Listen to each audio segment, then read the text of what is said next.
So we've been up to Tyndrum. Everywhere, as you can see, very snowy, very cold. We've basically been frozen out of the river.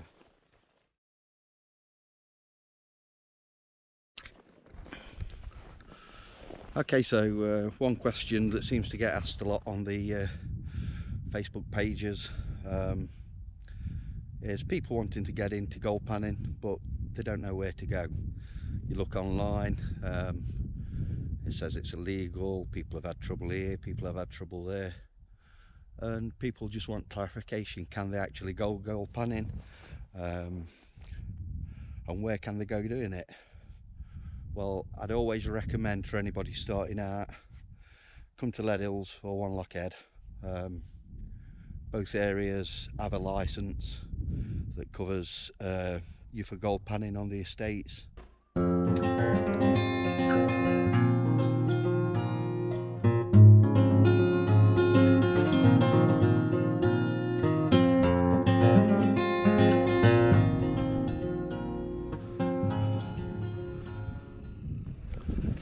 Okay, so we're at the Lead Mining Museum at Wanlockhead. This is a place you can get your licences from.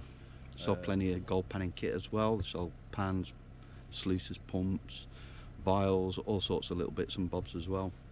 It's well worth a visit to do the tours around the old lead mine. They'll take you down there. There's also tea rooms where you can get food and a hot drink. Well worth a stop in. Check it out. If you are coming up to Wanlockhead or Leadhills, there's plenty of accommodation options. You've got cottages for rent, you've got the Wanlockhead hotel for cheap and cheerful. They've got the wigwams and everything that's really cheap for a night. But the one I'd recommend is this place behind me, which is the Hopetoun Arms at Leadhills. Rab and Rachel, always great with us. You get looked after very well, brilliant food, plenty of drinks available, breakfasts are available, camping's available. They've got 5 hookup points for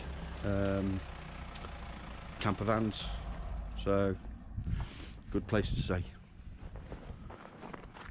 Okay, so one thing you do get asked a lot is what sort of equipment do you need to start gold panning? The obvious answer is to start with a gold pan. This one's a Garrett Super Sluice gold pan. It's probably one of the biggest ones you can get. I can fit a lot of material in there, and I can wash the gravels quite quickly with it. But I would say if you're just starting out, maybe get something smaller. You're probably looking at about £12 to £15 for a decent gold pan. The other thing you're going to need is a bucket and a classifier. Now that'll help you reduce a lot of the gravels down before you even start panning out your gold or seeing if there's any gold in there. I'd always use one of these. It don't take too much effort, and so say you're getting rid of a lot of the larger stones that's in there that are useless. So, and if you've got them in your pan, when you're panning, then you're going to make problems for yourself, because the larger stones and everything it just makes it more difficult to pan, basically.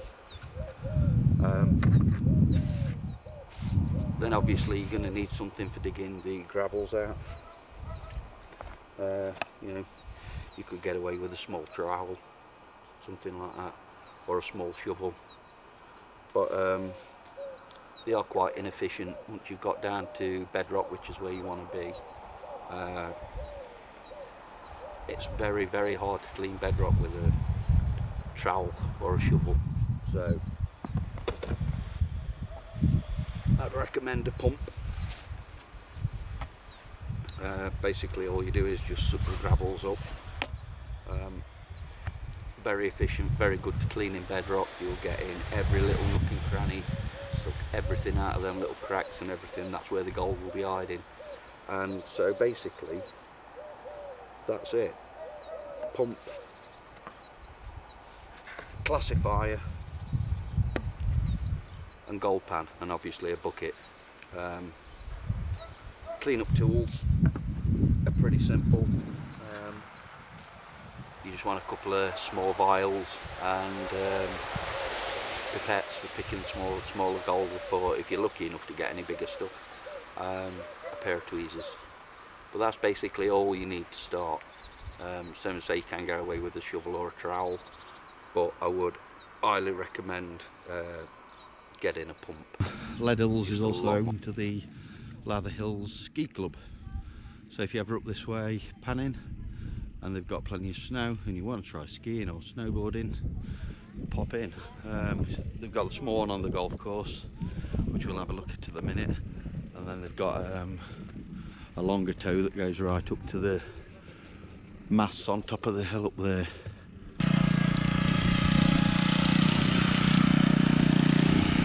This is a little rope tow. It's on the golf course at the back of Leadhills, back of the Oakton Arms. It's on the golf course, same as I say, so it's just a small beginner's slope. Apparently the one up to the top of Leadhill, they don't have enough volunteers to run it, so any of you guys living locally that's got a passion for skiing or snowboarding, Leadhill Ski Club needs help, so it'd be good if anybody could volunteer.